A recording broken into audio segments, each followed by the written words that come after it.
The film begins in 2008 on the tropical island of Saint-Hubert, where a secret research laboratory studying resurrected dinosaurs is located. Due to the neglect of security measures and, suddenly, a chocolate wrapper, an incident occurs. The staff is evacuated, but one of the scientists does not have time to get out. His colleague witnesses a terrifying scene. Distortus Rex appears behind the poor man's back, a creepy mutant, the result of the selective work of geneticists, similar to an overgrown xenomorph. The monster devours the scientist. The story moves forward 17 years.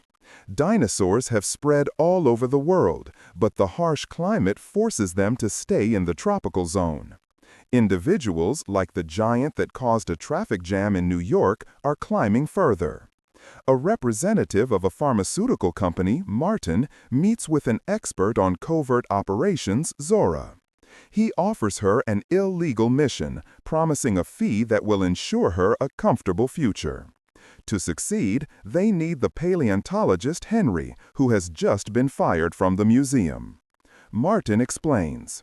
Their goal is to obtain blood samples from 3 giant dinosaurs: aquatic, flying, and terrestrial. This blood will help create a cure for heart disease, bringing the company and themselves a lot of money. Zora and Henry agree. The team flies to Suriname, where they hire a boat from an old friend of Zora's, Duncan. The crew also includes a security specialist known as Bobby, FNS. After discussing the details, the mercenaries go to the island of Saint-Hubert for the first sample, from a Mosasaurus. Their blood collection syringes are equipped with a parachute capsule firing function. At the same time, Ruben Delgado's yacht crashes in the same area with his daughters, Teresa and Isabella, and Teresa's boyfriend, Javier. The Mosasaurus, splashing playfully, capsizes their ship. After a dramatic struggle for survival, the family finds themselves on the bottom of a yacht, fleeing from a predator. In the evening, Zora's team receives their distress call. Despite the secrecy of the mission and their differences, they decide to help. Soon, they pick up the injured tourists on board. The task continues. Zora tracks down the Mosasaurus, but the cunning beast dives, raises a wave, and the girl misses, falling overboard. The safety rope holds up, and the moment Henry picks her up, Zora gets the first sample, with a well-aimed shot. However, they are immediately surrounded by Spinosaurus hunting with the elder Mosasaurus. Bobby's attempt to drive away the predators leads to the opposite. The animals attack and devour Bobby. Dinosaurs rock the ship, causing it to roll. Fearing that they will crash, Duncan leads the boat to the coastal reefs. Ruben asks Teresa to send a distress signal, but Martin, worried about the mission, forbids her. An argument leads to Teresa falling overboard. Martin doesn't rush to help her, but Javier and Ruben and Isabella jump in after her, suspecting something is wrong. The Mosasaurus attacks the boat, damaging the sides and lapping it against the shore. The crew lands, and Duncan, unable to slow down, takes off with the boat to the beach of Saint-Hubert. The mercenaries arrive at the shore. When Spinosaurus grabs and carries off one of the women of the crew, the mercenaries realize that they are not welcome here. Zora reminds them of the mission and informs them that a helicopter will arrive for them on the other side of the island in a day. The team goes deeper into the jungle. The Delgado family also gets ashore and moves away from the coast. At night, when Javier goes to get firewood, Isabella meets a small, harmless dinosaur, Achelops, and feeds him. Javier is almost eaten by 2 velociraptors, but he is saved by a swooping pterosaur who has decided to dine on predators. Zora's group, walking through the thicket, stumbles upon mating Titanosaurs. Taking advantage of the moment, Zora gets a second blood sample. Only the flying Quetzalcoatlus remained. The Delgados roll down to the riverbank, where Teresa notices an amphibious vehicle. On the other shore, she sees a Dilophosaurus dinosaur feasting on a corpse, which gets scared and runs away. The reason for the fright was the slumbering Tyrannosaurus Rex. Teresa sneaks into the car, finds a backpack with an inflatable boat, and activates it. The awakened T-Rex gives chase, almost overtaking the boat. He turns her over with a blow of his muzzle.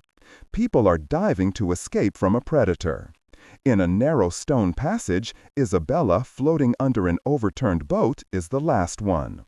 The Tyrannosaurus grabs the boat, but the girl manages to swim into a narrow gorge where the giant's head does not fit through.